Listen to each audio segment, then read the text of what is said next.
Yang pertama yang kita akan bahas yaitu materi penambahan dan pengurangan pecahan. Pada penambahan dan pengurangan, dua pecahan hanya dapat langsung ditambahkan atau dikurangkan jika keduanya memiliki penyebut yang sama. Dalam hal ini, kita menambahkan atau mengurangkan pembilang dan membaginya dengan penyebut. Salah satu contoh soalnya adalah seperti ini, 4/14 ditambah 6/14. Pada soal seperti ini, penyebutnya sama yaitu 14, maka pembilangnya bisa langsung dijumlahkan. 4 ditambah 6 dibagi 14 sama dengan 10/14. Kita bisa menyederhanakan pecahan ini dengan membagi pembilang dan penyebutnya dengan 2. Maka dibagi 2 sama dengan 5/7 atau bisa juga 0,714. Yang kedua yang akan kita bahas yaitu operasi aritmatika. Dalam operasi aritmatika berlaku hukum-hukum operasi matematika, yaitu yang pertama, hukum komutatif.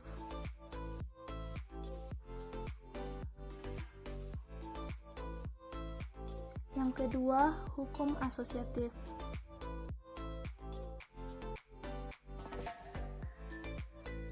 Dan yang ketiga yaitu hukum distributif.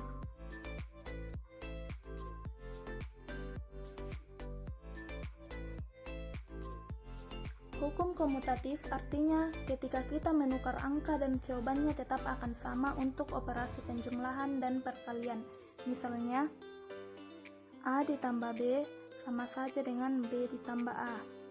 Yang kedua, hukum asosiatif adalah hukum yang bisa kita gunakan untuk mengelompokkan operasi bilangan dengan urutan yang berbeda tergantung dari mana yang akan dihitung pertama. Misalnya, dalam kurung A ditambah B ditambah C sama saja dengan A ditambah dalam kurung B ditambah C. Yang ketiga yaitu hukum distributif, adalah hukum penggabungan dengan cara mengkombinasikan bilangan dari hasil operasi terhadap elemen-elemen kombinasi tersebut. Misalnya, A dikali dalam kurung B ditambah C sama saja dengan A dikali B ditambah A dikali C. Nah, salah satu soalnya yaitu 2 dikali X ditambah 5. Pada soal ini berlaku hukum distributif yaitu A dikali dalam kurung B ditambah C sama dengan A dikali B ditambah A dikali C. Maka 2 dikali dalam kurung X ditambah 5 sama dengan 2 dikali X ditambah 2 dikali 5. Maka hasilnya itu 2X ditambah 10. Soal ketiga yang akan kita bahas yaitu perkalian dua faktor. Pada perkalian dua faktor, misalnya faktor penjumlahan dan pengurangan.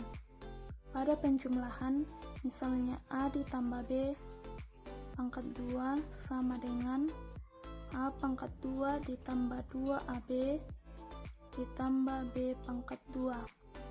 Pada pengurangan, misalnya A dikurang B pangkat 2 sama dengan A pangkat 2 dikurang 2AB ditambah B pangkat 2.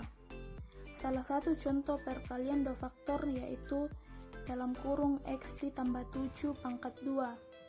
Soal ini bisa diselesaikan dengan cara perkalian, yaitu X ditambah 7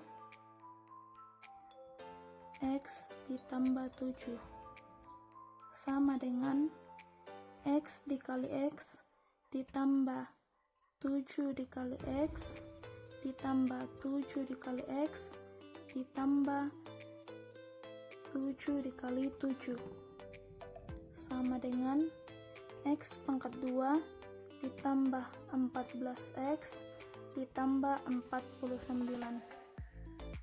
Yang keempat yang akan kita bahas yaitu penambahan dua pecahan dengan berbeda penyebut. Pada penambahan dua pecahan yang berbeda penyebut, kita menggunakan pola A per B ditambah C per D sama dengan D dikali A ditambah B dikali C dibagi B dikali D. Nah, salah satu contoh soalnya yaitu 1/2 ditambah 3 dibagi X kurang 1. Pada soal seperti ini, bisa kita selesaikan dengan pola seperti ini. Jadi, X dikurang 1 dikali 1 ditambah 2 dikali 3 dibagi 2 dikali dalam kurung X dikurang 1 sama dengan X dikurang 1 ditambah 6 dibagi 2X dikurang 2. Maka jawabannya itu X ditambah 5 dibagi 2X dikurang 2. Yang kelima yang akan kita bahas yaitu materi turunan. Turunan adalah pengukuran bagaimana fungsi berubah seiring perubahan nilai yang dimasukkan. Secara umum, turunan menunjukkan bagaimana suatu besaran berubah akibat perubahan besaran lainnya. Proses dalam menemukan turunan disebut diferensiasi. Salah satu soal turunan yaitu Y sama dengan 2X pangkat 2 ditambah 1/X. Untuk menyelesaikan soal ini, kita harus mencari masing-masing turunannya. Jadi, Y aksen sama dengan turunan dari 2X pangkat 2 sama dengan 2 dikali 2X pangkat 2 dikurang 1 ditambah turunan dari 1/X sama dengan min 1/X pangkat 2 sama dengan 2 dikali 2X ditambah dalam kurung min 1/X pangkat 2 sama dengan 4X per 1 dikurang 1/X pangkat 2 sama dengan 4X dikali X pangkat 2 dikurang 1 dikali 1 dibagi X pangkat 2 sama dengan 4X pangkat 3 dikurang 1 dibagi X pangkat 2.